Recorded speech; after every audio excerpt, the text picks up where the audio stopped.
Hey everyone, Adam Maynard here, sticking with the theme of acceptance in relationship this week.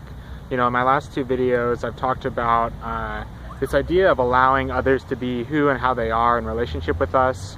In my first video I kind of explained how this can be one of the most challenging things for us to do because it means giving up a lot of the expectation that we have of these other people for our relationships with them. In my second video I talked about feeling all the feelings, all the emotions that come up for us as we kind of move through that acceptance process. And today I'd like to stick with this theme and talk to you about kind of how looking at the other person and focusing on the other person in this process of acceptance actually kind of limits our ability to grow through this experience. So what do I mean by that? Oftentimes when we have trouble accepting others for who they are, we kind of conceptualize it as if only they would change, if only they would do something differently.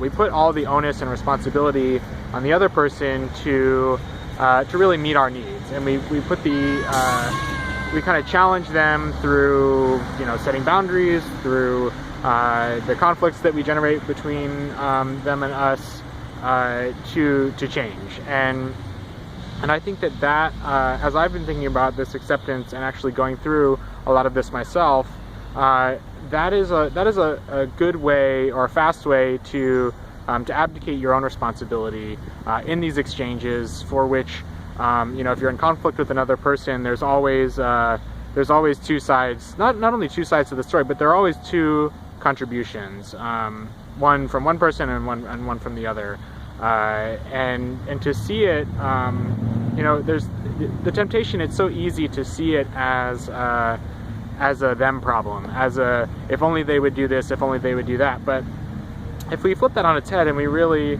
can interrogate ourselves in a gentle way, in a kind way, but what I mean by interrogate is really get to the root of the matter for us. Get to the root of the matter of what it means for us, what our contributions are, what are we bringing to the table that maybe if we were to look at, we would be able to bring some of the peace and some of the understanding that we're really looking for, and the acceptance that we're looking for honestly from the other person, and give that to ourselves. So this is one of the things that I've really been focusing in on since I recorded the last video about emotion and feeling these feelings of accepting other people for who they are, is really looking at opportunities for growth and opportunities for understanding. You know, if everyone that we, for example, if we wanted everyone to treat us in the way that we wanted them to treat us, and they were compliant and agreed to that, either spoken or otherwise, every single time we requested something of them, though we might be happy, it's kind of hard to tell, we would have no opportunity for growth. We would have no opportunity for a greater understanding of ourselves, for empowering ourselves, for making inspired choices, for kind of growing our boundaries of where we, you know, how loving we think we can be, how understanding we think we can be, how capable we are of meeting our own needs. If we're continually having our needs met by others outside ourselves, that is I think a conscious or an unconscious abdication of the responsibility we ultimately have to meet our own needs.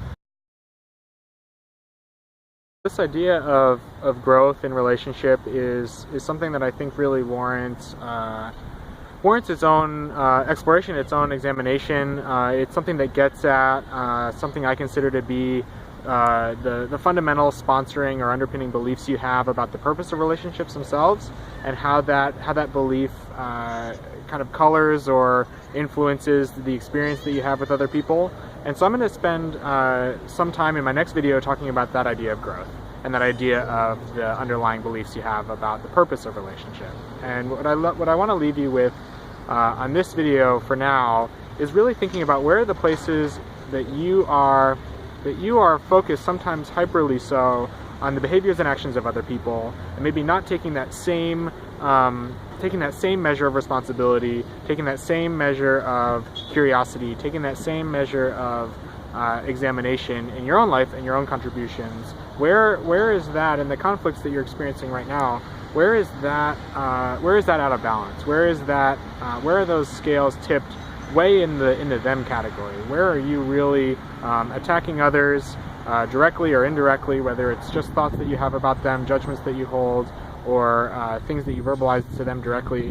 Where are you making the conflict all or mostly about them? And how are some of the ways you could bring that dynamic into balance with the knowing that any conflict has two players, two actors, two contributors to the things that are really weighing you both down, and examining those pieces for yourselves.